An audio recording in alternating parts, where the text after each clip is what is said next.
memang salah satu hikmah puasa itu kita disuruh bersabar, Prof. Mahfud. Dari jam 15 sore hingga hari ini kita masih duduk di sini mendengarkan penjelasan dari Prof. Mahfud dan juga Prof. Mahfud beserta jajarannya mendengar apa yang kami sampaikan. Mudah-mudahan kesabaran kita pada malam hari ini itu membuahkan hasil. Kalau menurut Pak Hinca itu turun hujan. Yang kedua, Prof. Mahfud yang saya hormati, saya setelah mendengar paparan dari Prof. Mahfud dan juga penjelasan atau respon dari anggota Komisi 3, muncul semacam pertanyaan imajiner di kepala saya. Pertanyaan imajiner saya itu adalah, apakah orang yang mempunyai transaksi keuangan yang dicurigai oleh PPATK itu menyaksikan tayangan ini? Kalau dia menyaksikan, bagaimana kondisi dia? Apakah dia kecut atau tersenyum dan tertawa? Melihat kita kadang saling menyalahkan, bahkan saling menggertak dan saling mengancam. Tapi ya sudahlah, ya, kita tidak tahu pasti apakah dia menyaksikan tayangan ini atau tidak.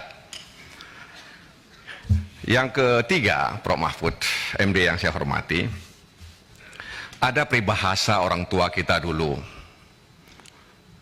biar pecah di perut, jangan pecah di mulut. Saya pikir itu sebuah peringatan orang-orang tua kita agar kita lebih berhati-hati. Biar pecah di perut, jangan pecah di mulut. Artinya, saya percaya bahwa Prof. Mahfud mungkin sudah kesal, ya, sehingga kemudian merespon terkait dengan apa yang dimiliki oleh Rafael. Tentu saja pertanyaan itu pernyataan itu menjawab pertanyaan teman-teman media, sehingga menimbulkan dalam tanda kutip kegaduhan di media sosial, juga bertebaran bermacam spekulasi soal ini. Nah, karena ini sudah pecah di mulut, ya, kita harus mempertanggungjawabkan. Dan saya pikir forum dari sore hingga malam hari ini juga dalam rangka mempertanggungjawabkan, ya, apa yang hari ini beredar di tengah-tengah masyarakat soal dana ratusan triliun yang dinilai oleh PPATK itu transaksi keuangan yang mencurigakan.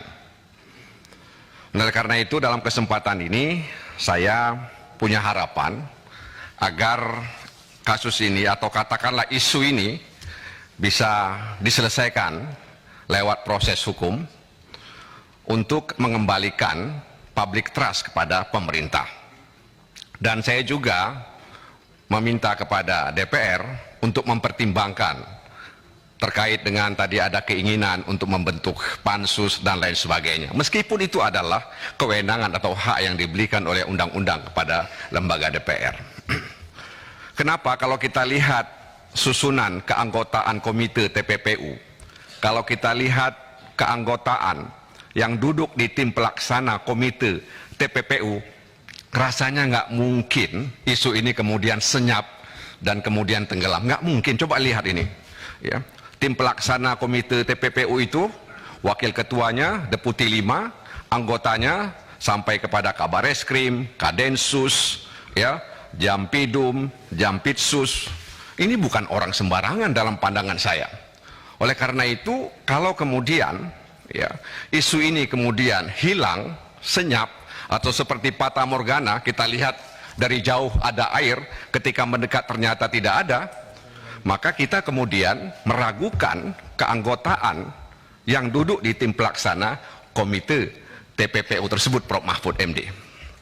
Nah, oleh karena itu, mari kita selesaikan ini, ya, dengan cepat, dengan tepat, dan kemudian menghasilkan, ya, manfaatnya bagi negara, karena jumlah uang ini memang tidak sedikit seperti yang disinggung oleh teman-teman sebelumnya. Nah, oleh karena itu, dalam kesempatan ini saya sangat-sangat berharap kepada Prof. Mahfud MD agar kemudian ya penegak hukum bisa bekerja dengan cepat. Bahkan kalau perlu nanti salah satu kesimpulan rapatnya ini semacam usulan agar juga diberi waktu, ya, diberi waktu.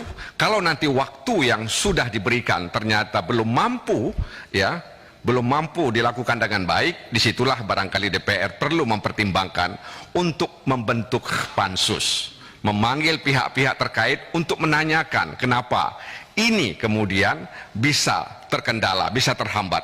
Karena Prof. Mahfud MD yang saya hormati, angka segitu besar pasti ada orang-orang tertentu di belakangnya. Nggak mungkin, ya, nggak mungkin tuh orang itu sendiri berdua, pasti ada orang-orang berpengaruh, orang-orang kuat di belakangnya, karena jumlahnya tidak sedikit, bahkan barangkali jumlah ini bisa lebih besar lagi dari angka seperti itu. Nah, karena itu harapan kami kepada komite TPPU dan juga tim pelaksana komite TPPU agar bisa bekerja dengan cepat, kemudian memberikan harapan kepada masyarakat, karena seperti kata peribahasa tadi, ternyata dia sudah pecah di mulut, bukan pecah di perut. Karena itu mari kita sambut ini, dan ini adalah bahagian agar kemudian penegakan hukum ini bisa transparan, kemudian juga bertanggung jawab. Dan yang paling terakhir saya juga ingin sampaikan kepada kita semua, ya seperti yang disampaikan oleh teman-teman juga, bahwa kita beruntung punya Prof. Mahfud MD. Bagi saya Prof. Mahfud MD ini adalah manusia Indonesia paripurna. Mohon maaf Prof, ini bukan memuji di depan Prof. Ya, beliau sudah di eksekutif, beliau sudah di legislatif, beliau sudah di yudikatif. Barangkali belum ada manusia Indonesia seperti Prof. Mahfud MD yang berkarir, kemudian aktif di 3 cabang kekuasaan. Nah, oleh karena itu saya pikir ini patrialis, ya, satu lagi, ya, legislatif, eksekutif, dan kemudian yudikatif. 2 orang ini yang menurut saya, tapi satu kemudian tidak, nasibnya tidak husnul khotimah, ya. Dan mudah-mudahan Prof. Mahfud MD tetap husnul khotimah, ya, ya, dan mudah-mudahan seperti yang disebut oleh Pak Johan Budi tidak masuk dalam reshuffle kabinet tadi, karena di Maros tadi ketika ditanya wartawan Presiden bilang ada reshuffle, ya, karena Menteri Olahraga sudah kosong sehingga perlu ada reshuffle. Biasanya kalau 1 ada 2, 3, dan 4. Demikian Ketua terkait dengan pandangan saya terkait dengan kegaduhan dalam tanda kutip ini, yang mudah-mudahan kita percayakan kepada Prof. Mahfud MD, ya, dan kemudian juga tim pelaksana komite TPPU untuk bisa, ya, bekerja dengan cepat. Demikian. Mohon maaf jika ada hal yang kurang berkenan. Terima kasih atas perhatiannya. Wassalamualaikum warahmatullahi wabarakatuh.